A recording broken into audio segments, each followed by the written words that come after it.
Sebuah kartu yang jatuh dari langit langsung menyapu seluruh dunia. Ketika semua orang tidak peduli, aku malah menganggapnya sebagai harta karun dan memungutnya satu persatu. Semua ini karena tak lama lagi hujan bola darah akan turun. Saat itu, monster darah pemakan manusia yang tak terhitung jumlahnya akan keluar dari sana. Pada saat yang sama semua makanan dan sumber air di dunia, serta berbagai macam persediaan akan kehilangan semua fungsi aslinya. Untuk bisa bertahan hidup di hari kiamat, hanya bisa mengandalkan berbagai persediaan yang didapat dari kartu, serta berbagai bakat dan keterampilan. Namun sebagai seorang yang terlahir kembali aku tahu, malam ini jam 12 akan turun kartu gelombang pertama. Aku pun segera bergegas keluar rumah untuk melakukan semua persiapan. Saat waktu menunjukkan pukul 12, terdengar suara dengungan yang seolah berasal dari luar planet. Kemudian turun hujan yang sangat deras. Yang berbeda dari biasanya adalah, dulu hujannya adalah air hujan. Sedangkan hujan sekarang adalah kartu-kartu seukuran kartu remi. Saat ini para penduduk di sekitar jalan pedestrian berbondong-bondong keluar rumah, menatap hujan kartu dengan tatapan penuh kebingungan. Sedangkan aku dengan gilanya memunguti kartu, tanpa memilih-milih sama sekali. Tak peduli apapun warna kartunya semua langsung kumasukkan ke dalam tas. Semua ini adalah sumber daya strategis yang sangat penting, dapat meningkatkan tingkat kelangsungan hidup di akhir zaman secara maksimal. Tepat pada saat ini, terlihat di tengah hujan kartu yang turun dari langit, ada sebuah kartu yang berkelap-kelip. Cahaya warna-warni melayang di depan. Kartu legendaris berwarna. Aku menelan ludah dalam-dalam dan bergegas menuju kartu legendaris itu. Akhirnya dapat juga. Dengan satu lompatan aku memegang kartu berwarna itu dengan erat di telapak tanganku. Segera setelah itu, hujan kartu berlangsung selama 1 jam dan akhirnya berhenti. Dan aku berhasil mengisi penuh 13 tas dengan kartu. Melihat tas gunung yang menggembung di ruang penyimpanan mobil van. Bohong kalau bilang tidak bersemangat. Saat ini semakin banyak orang keluar untuk memungut kartu. Untuk menghindari perhatian, aku langsung pergi meninggalkan jalan pedestrian dengan mobil, menuju hotel yang sudah kupesan sebelumnya. Setelah kiamat tiba barulah kartu-kartu ini akan menunjukkan fungsinya. Sekarang tinggal menunggu matahari terbit. Aku berbaring di tempat tidur menarik napas dalam-dalam lalu tertidur. Pukul 8 keesokan paginya, langit yang tadinya biru tiba-tiba menjadi gelap. Ribuan bola darah jatuh dari langit. Makhluk humanoid berdarah yang tak terhitung jumlahnya keluar dari bola darah, bergegas menuju orang terdekat. Saat ini aku diam-diam menurunkan tirai dengan ekspresi sangat tenang. Pemandangan di luar jendela bagiku yang berada di akhir zaman. Sebagai penyintas yang telah hidup selama 5 tahun, ini hanyalah permulaan. Ini bahkan tidak bisa dianggap sebagai hidangan pembuka. Kemudian aku mengeluarkan 2 kartu berwarna, dan membalik salah satunya. Di tengah cahaya warna-warni aku melihat tulisan yang tertera di kartu. Bakat tubuh pemulihan super, membuat pemiliknya menjadi tubuh pemulihan super. Luka dapat sembuh sendiri dalam waktu yang sangat singkat. Aku merobek kartu berwarna itu. Tiba-tiba hawa panas menyebar ke seluruh tubuhku. Melihat ini sudut bibirku sedikit terangkat. Tidak buruk. Segera setelah itu aku membalik kartu legendaris kedua. Barang rumah aman. Rumah aman. Menempati area seluas 200 meter persegi. Rumah pribadi dengan halaman sendiri. Memiliki penghalang pertahanan absolut. Mampu menahan serangan sekelas bom hidrogen. Meskipun rumah aman memiliki pertahanan yang sangat kuat, tapi ada satu kelemahan besar, yaitu tidak bisa dipindahkan. Saat ini aku tidak berencana untuk menetap di satu tempat. Aku menyimpan kartu rumah itu dengan baik. Kemudian aku mengeluarkan 10 kartu emas lagi. Secara keseluruhan, kualitas kartu emas kali ini sangat tinggi. Baik itu kekuatan super maupun petarung tinju berat. Semuanya termasuk bakat papan atas di antara kartu emas. Tiba-tiba pintu kamar didobrak terbuka. Terlihat seorang wanita berpakaian lusuh jatuh ke dalam. Di belakangnya ada 3 monster darah. Wanita muda itu berteriak sambil mengulurkan tangannya. Tolong. Melihat itu aku maju dan menyelesaikannya dengan 3 pukulan. Wanita itu tertegun ketakutan, menatap nanar ke arah 3 mayat berdarah. Dia terjatuh dan butuh waktu lama untuk sadar. Terima kasih ya. Aku sedikit tertegun melihat wanita di hadapanku. Lin Wanner. Wah, kebetulan sekali. Tidak kusangka aku bertemu dengannya di hari pertama kiamat. Sebenarnya Lin Wanner pernah menyelamatkan nyawaku. Di kehidupanku yang lalu aku mendapatkan bantuan dari wanita ini. Aku baru bisa bertahan hidup. Kemudian komunitas tempat kami tinggal diserang oleh gerombolan monster. Sejak saat itu aku tidak pernah melihatnya lagi. Saat ini Lin Wanner tertegun. Kamu kenal aku? Seorang bintang besar. Tentu saja aku kenal. Saat ini suasana hati Lin Wanner tidak begitu tegang lagi. Bisakah kamu memberitahuku apa yang terjadi? Benda apa ini semua? Setelah aku menjelaskan secara singkat aku pun mengalihkan pembicaraan. Aku menunjuk ke tumpukan tas gunung itu. Ada puluhan ribu kartu dan aku hanya sendirian. Kalau mau disortir bisa sampai kapan tahu. Terlalu membuang-buang waktu. Kebetulan aku sedang butuh bantuan. Kamu mau bergabung dengan timku? Tugasmu sangat sederhana. Cukup bantu aku menyortir kartu-kartu ini. Dan aku yang akan bertanggung jawab atas keselamatan dan makananmu. Sekarang di luar sangat kacau dan ada banyak monster. Dan pria di hadapannya ini jelas mengetahui sesuatu. Bersamanya pasti akan sangat aman. Dia langsung mengangguk setuju. Kemudian Lin Waner segera membuka tas gunung itu dan menumpahkan semua kartu di dalamnya. Sesuai petunjukku dia pun mulai menyortirnya. Tak lama kemudian Lin Waner sambil menggoyangkan sebotol air mineral bergumam pada dirinya sendiri. Aneh, kenapa air ini sama sekali tidak menghilangkan dahaga ya? Air dan juga makanan semuanya sudah tidak berguna. Aku menunjuk kartu putih di kasur yang sudah dibagi beberapa jenis. Kita harus mencarinya dari kartu. Temukan kartu air lalu robek saja. Detik berikutnya, Lin Waner mengeluarkan sebuah kartu air dan merobeknya. Benar saja sebotol kecil air muncul di tangannya. Sungguh ajaib. Lin Waner terkagum-kagum. Kemudian dia meminumnya sekali teguk lalu mengelap mulutnya dan lanjut merapikan kartu. Menjelang jam 12 siang, jalanan yang tadinya sepi, tiba-tiba muncul satu tim yang terdiri dari manusia. Di belakang mereka ada belasan pemuda dan pemudi. Setiap orang membawa weki. Para suehu di sekitar menyadari ada aktivitas manusia. Seketika mereka mengaum dan menyerbu. Namun kekuatan tempur tim kecil ini bukan main-main. Puluhan suehu bahkan belum sempat mendekat sudah ditebas hingga berkeping-keping. Begitu para suehu di sini tumbang, Lin Waner yang menonton dari jendela tidak tahan untuk berteriak. Hebat sekali. Di dalam, kami di sini. Tolong. Aku mengerutkan kening. Saat ini sudah terlambat untuk melakukan apapun. Karena pandangan tim itu sudah serentak menoleh ke sini. Tim itu tiba di dalam lobi hotel. Zhou Wen terlihat sangat antusias dan memperkenalkan diri. Lin Waner, aku penggemarmu. Tidak kusangka kamu sedang dinas di kota Sing. Saat itu Lin Waner bertanya dengan sopan. Halo, kalian mau pergi kemana?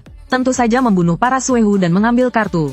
Di dalam tubuh para suehu itu ada kartu. Kalau beruntung bisa dapat kartu skill biru. Peluang bertahan hidup akan jauh lebih tinggi. Nona Lin mau ikut dengan kami. Kami sangat kuat. Tidak perlu. Kami bisa melindungi diri kami sendiri. Kita kembali. Aku memberi isyarat dan berbalik untuk pergi. Zhou Wen mengangkat alisnya. Tunggu sebentar kawan. Aku penasaran apa semalam kamu mendapatkan kartu. Kalau kartu sih aku punya beberapa. Aku mengeluarkan belasan kartu perak dari bajuku. Membuat mata semua orang nyaris copot melihatnya. Wah, tidak disangka ini mangsa empuk ya. Sebanyak ini. Zhou Wen menelan ludah lalu raut wajahnya berubah. Matanya penuh dengan keserakahan. Kamu sendirian punya kartu sebanyak ini juga tidak ada gunanya. Lebih baik berikan pada kami. Biar kami yang bantu menyimpannya untukmu. Aku pun mengangguk. Coba tebak, kenapa kartu-kartu perak ini aku bawa-bawa di badan dan tidak aku gunakan sendiri? Apa maksudmu? Zhou Wen tertegun. Aku mengepalkan tinjuku. Maksudnya adalah, kalian semua akan mati. Hahaha, kami ada sebanyak ini. Ucapan Zhou Wen belum selesai. Pandangannya sudah gelap. Lalu dia benar-benar kehilangan kesadaran dan jatuh ke tanah. Saat ini semua orang tercengang. Anak muda di depan mereka ini hanya menggunakan satu pukulan untuk menghancurkan kepala Zhou Wen. Padahal Zhou Wen punya bakat tingkat perak loh. Bahkan tidak ada kesempatan sedikit pun untuk melawan. Kemudian aku mengeluarkan sebuah kartu emas dan merobeknya. Seketika muncul sebilah pedang hitam dengan aura jahat di tanganku. Sekarang giliran kalian. Sekalian untuk mencoba setajam apa pedang ini. Kami tidak memprovokasimu. Kami tidak mau melawanmu. Kami akan segera pergi dari sini. Terlambat. Aku tidak menghiraukannya. Mengayunkan pedang hitam dan menerjang ke kerumunan. Seketika jeritan terdengar di mana-mana. Sejak aku mulai menyerang sampai semua anggota tim mati. Totalnya hanya memakan waktu kurang dari 2 menit. Saat ini Lin Waner melihat potongan tubuh di mana-mana. Tidak tahan lagi dan langsung berlutut lalu muntah-muntah. Dia tidak pernah menyangka, pria yang terlihat sopan dan terpelajar di depannya ini. Ternyata serangannya begitu kejam dan tanpa ampun. Setelah selesai muntah jangan lupa geledah mayatnya. Bawa kartunya ke sini untukku. Setelah berbicara aku memasukkan pedangku ke sarungnya dan berbalik naik ke atas tanpa menoleh. Sekitar 10 menit kemudian, Lin Waner muncul kembali di hadapanku sambil membawa puluhan kartu. Lin Waner meminta maaf dengan nada menangis. Maafkan aku tidak akan banyak bicara lagi lain kali. Aku tersenyum dan menunjuk berbagai kartu di dalam tas gunung. Lanjutkan saja pekerjaanmu. Kalau aku menyalahkanmu, aku sudah menebasmu juga. Lagi pula, akhir dunia baru saja dimulai. Tidak banyak orang yang bisa beradaptasi secepat itu. Kemudian dalam beberapa jam berikutnya, kami melewati beberapa kelompok manusia lainnya secara berturut-turut. Dan Lin Waner yang sudah belajar dari pengalaman sebelumnya. Dengan cerdas belajar untuk diam. Saat senja, angin membawa desisan mayat hidup dari kejauhan. Sudah waktunya untuk beraksi. Aku bergumam pada diri sendiri dan melemparkan 5 kartu perak pada Lin Waner. Ini, Lin Waner tidak mengerti. Sebelum kau pergi berburu denganku, gunakan dulu kelima kartu ini. Lin Waner membalik kartu perak satu persatu. Dia menemukan bahwa kelima kartu ini tanpa terkecuali adalah skill pendukung. Meskipun Lin Waner keras kepala, dia adalah orang yang cerdas. Pantas saja kamu begitu lama membolak-balik kartu perak. Ternyata kau berencana menjadikanku sebagai support. Aku tertawa dan berkata, kau tidak mengerti, kan? Menjadi support itu justru bagus. Tidak hanya bisa memberikan keuntungan besar bagi orang di sekitarmu, tapi juga memiliki kemampuan untuk melindungi diri sendiri. Kalau kau ditangkap oleh tim lain, mereka tidak akan tega membunuhmu. Kalau kau benar-benar tidak mau menjadi support, aku akan mencarikanmu satu set bakat tipe tempur yang baru. Biar kau bertarung jarak dekat dengan mayat hidup. Lin Wanner menggelengkan kepalanya berulang kali. Jangankan pertarungan jarak dekat, hanya bau busuk dari tubuh mayat hidup saja sudah membuat dirinya yang sedikit fobia kuman merasa mual. Setelah mempelajari skill, Lin Wanner melihat kartu-kartu yang tertata rapi di atas tempat tidur dan bertanya, tapi kalau kita keluar, kartu-kartu ini bagaimana? Aku menggoyangkan kartu emas di tanganku. Pindahkan saja semua kartunya ke dalam mobil. Selesai bicara aku memindahkan belasan tas gunung ke depan pintu hotel. Aku merobek kartu emas mobil RV dan melemparkannya ke depan.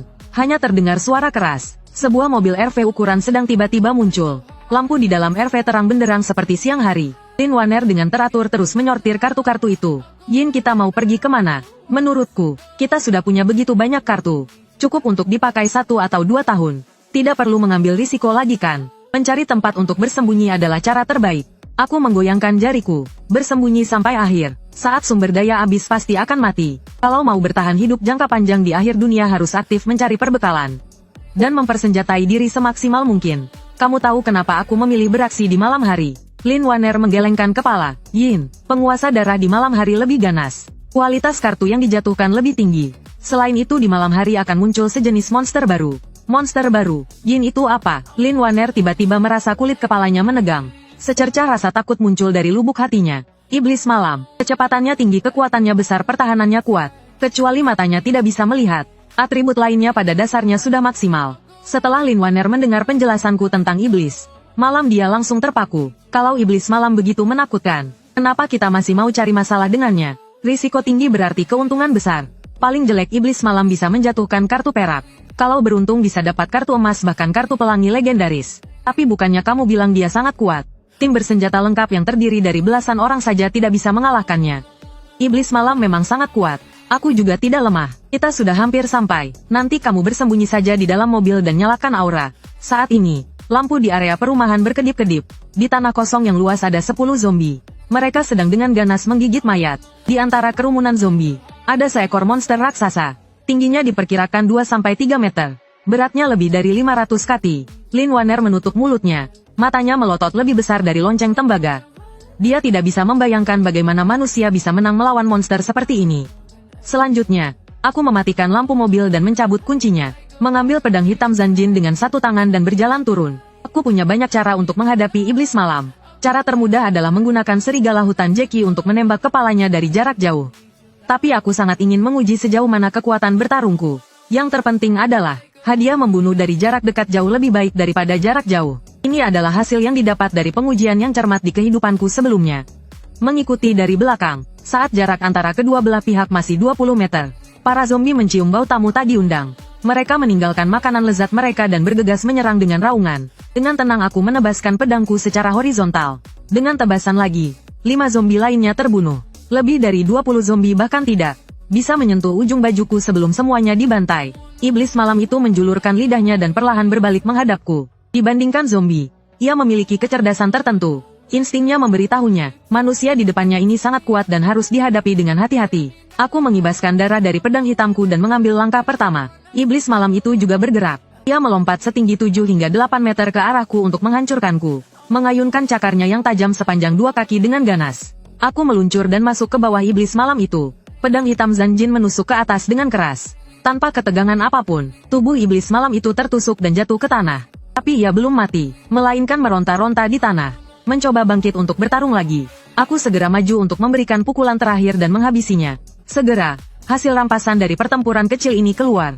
9 kartu putih, 4 kartu hijau, Yin, 2 kartu biru, Su, 3 kartu perak, Wu, agak sedikit kumuh. Aku sangat tidak puas, tapi sekarang baru jam 7. Malam ini masih sangat panjang. Selanjutnya aku terus mengemudi maju.